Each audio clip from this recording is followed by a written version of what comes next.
Hi, my name's Julian Cundiff. I'm at Yorkshire Carp today, running through some of the things that have made me successful. I don't want to sound old, but I keep using the phrase "in the olden days," which probably does make me old. In the olden days, we used to use hair rigs, didn't we? We used to use, well, originally the continuation of the Dacron or the braid. Then we used dental floss, and then all the firms brought out their own flosses.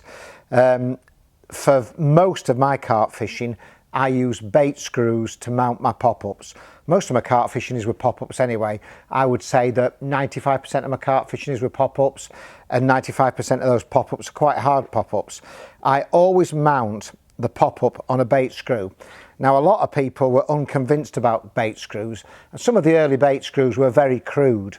And if you use a crude bait screw with a soft hook bait, it will fall off.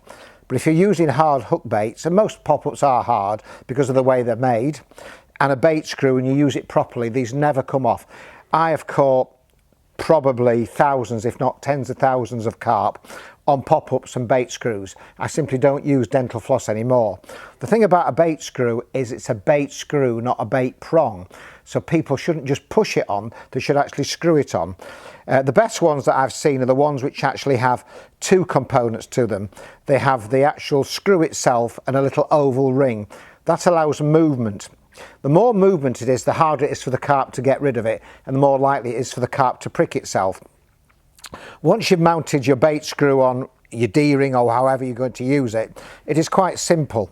You start by obviously just pushing it a little bit, just to get it in, and then screw it on.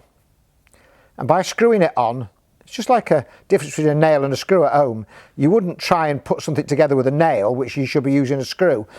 That's hold that on. That ain't coming off at all. Not in a million years. You can cast that as hard as you want.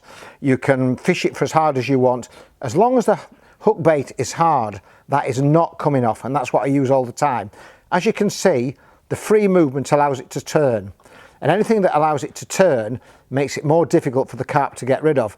If the carp can't get rid of it, the hook ends up in the mouth and your buzzer sounds. So bait screws are a really good thing. And being Yorkshire, you can actually use them time and time again. So although I don't use a hook twice, as soon as I've caught a carp, I snip that off, I get rid of the hook, but I save the bait screw. That's called living in Yorkshire.